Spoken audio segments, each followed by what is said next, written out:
If you are listening to this right now, pause for a moment and notice what happens inside you. Not your thoughts, not your doubts, but that subtle tightening in the chest, that quiet recognition that feels older than logic. Carl Jung once hinted that the soul of a woman carries mysteries the world may never fully comprehend. Mysteries that are not written in books, not taught in classrooms, not spoken openly, and not easily seen. Yet when a woman carries deep spiritual power, the marks of it cannot remain hidden forever.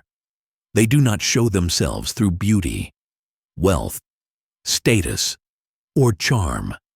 They do not announce themselves with noise or demand attention. They appear silently, invisibly, but unmistakably to the soul. And this is why such women are often misunderstood. Some people feel drawn to them without knowing why. Others feel uneasy, threatened, or inexplicably distant. What they are sensing is not personality. It is depth. Today we explore 5 unseen marks of women with deep spiritual power, guided by Carl Jung's psychology, not as fantasy, but as a profound map of the human soul. There is a certain presence some women carry that cannot be learned, copied, or performed.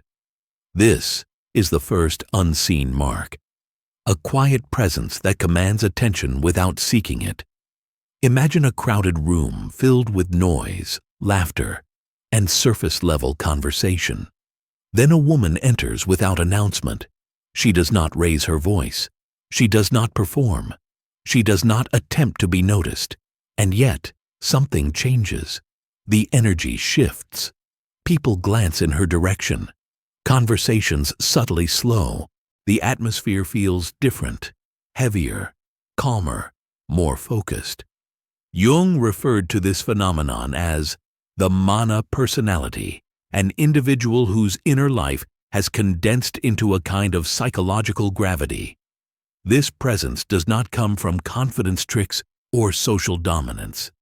It is born from inner coherence, from a woman who has faced herself deeply enough that she no longer needs to prove who she is. Her silence feels loud because it is filled with lived experience, reflection, restraint, and truth. This kind of presence unsettles people because it exposes the emptiness of constant noise. In her stillness, distractions lose their power. Masks feel heavier.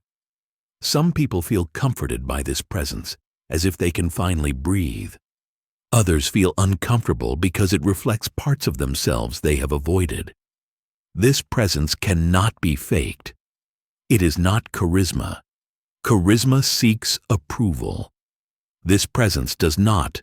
It is the residue of inner battles fought alone, of nights spent questioning existence, of strength gathered not from applause, but from survival. People may not understand why they feel affected by her, but they feel it. They sense something ancient, something steady, something that does not need permission to exist. This is the first mark. But Jung would say presence alone is not enough. It is shaped by something deeper. The second unseen mark is the wound that becomes wisdom. Every woman with deep spiritual power carries a wound.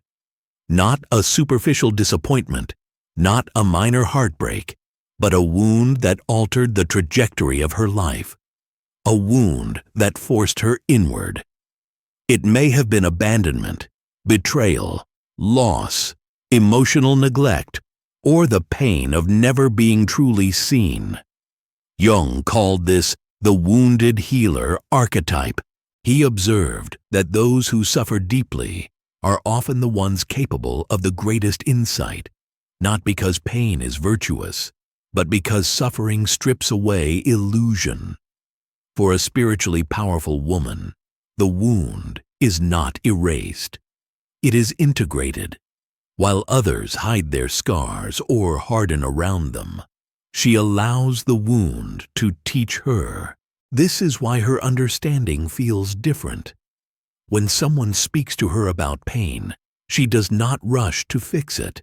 She does not minimize it. She does not offer hollow optimism. Her eyes alone say, "I know," and that knowing creates safety. People trust her instinctively. They confide in her without planning to. They feel understood without explanation. This is not because she has answers, but because she has walked through her own darkness without abandoning herself. Her wisdom does not come from theory. It comes from fire. Pain did not make her bitter. It made her precise. It taught her boundaries. It taught her compassion without self-erasure. This is why her presence carries weight, because it is anchored in truth, not performance. The third unseen mark is intuition that sees beyond masks. Jung spent his life studying the unconscious, the vast unseen layer beneath human behavior where motives, fears, and truths hide. A woman with deep spiritual power is often deeply connected to this realm. Her intuition is not vague or mystical in the superficial sense. It is perceptive. It is pattern recognition refined through sensitivity, silence, and experience. She notices what others overlook: the slight hesitation before a lie, the tension beneath polite words, the emotional inconsistency between what is said and what is felt. She senses when something is off long before evidence appears. This ability can be unsettling to others. People feel seen by her in ways that bypass comfort. Masks slip around her. Pretenses feel exposed. Some people are drawn to her for this reason, craving truth even if it is uncomfortable. Others pull away, sensing that she cannot be easily deceived. But her intuition is not cruel. It is not invasive. It does not seek to dominate. It illuminates. Jung wrote that the meeting of two personalities is like the contact of two chemical substances. If there is a reaction, both are transformed. A woman with this depth transforms spaces simply by being present. She does not interrogate. She observes. She listens between words. And because of this, people cannot remain unchanged in her presence. This gift, however, comes with a cost. The need for solitude. The fourth unseen mark is a profound relationship with solitude. In a world that treats solitude as something to be avoided, a woman with deep spiritual power experiences it differently. For her, solitude is not emptiness. It is fullness. Jung believed solitude was essential for individuation, the process of becoming one's true self. Without silence, the soul cannot speak. This woman does not fear being alone. She seeks it deliberately. Solitude is where she recalibrates, reflects, and restores herself. It is her sanctuary, not her prison. She may sit alone in public spaces without distraction, comfortable in her own presence. She does not fill silence to escape discomfort. She inhabits it. This often leads to misunderstanding. Others may assume she is lonely, withdrawn, or aloof. In reality, she has befriended herself. She knows her inner world well enough that she does not need constant validation. But solitude also means she has faced what most people avoid, which brings us to the fifth unseen mark. The fifth unseen mark is the courage to face darkness. Jung famously said that one does not become enlightened by imagining figures of light, but by making the darkness conscious. A woman with deep spiritual power has confronted her shadow. She has faced the parts of herself that are fearful, angry, ashamed, or wounded. She has not turned away from her own contradictions.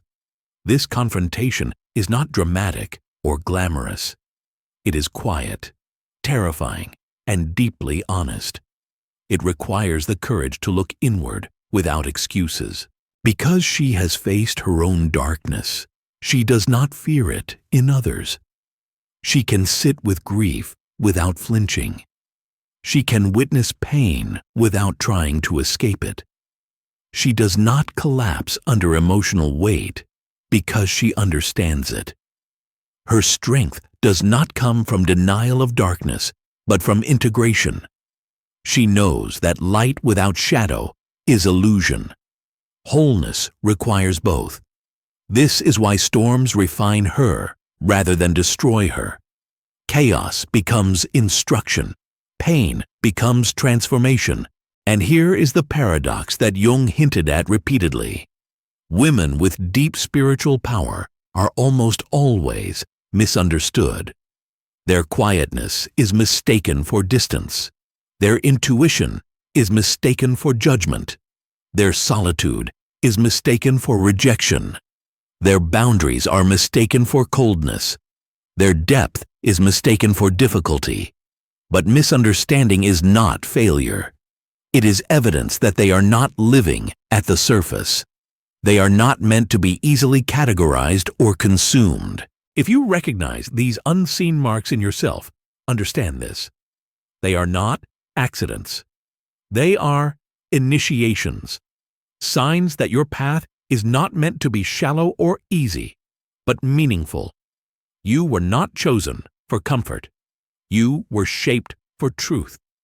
And if you recognize these marks in another woman, honor her, because women with deep spiritual power carry both blessing and burden.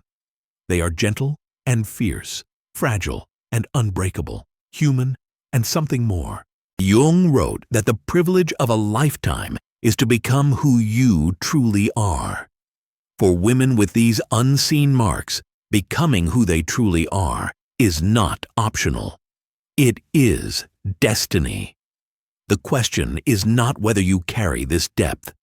The question is whether you will accept it, whether you will live it fully, even when misunderstood, even when alone, even when the weight feels heavy. Because when you do, you discover what Jung always knew. The deepest power of the soul is not to avoid suffering, but to transform it into wisdom, presence, and light.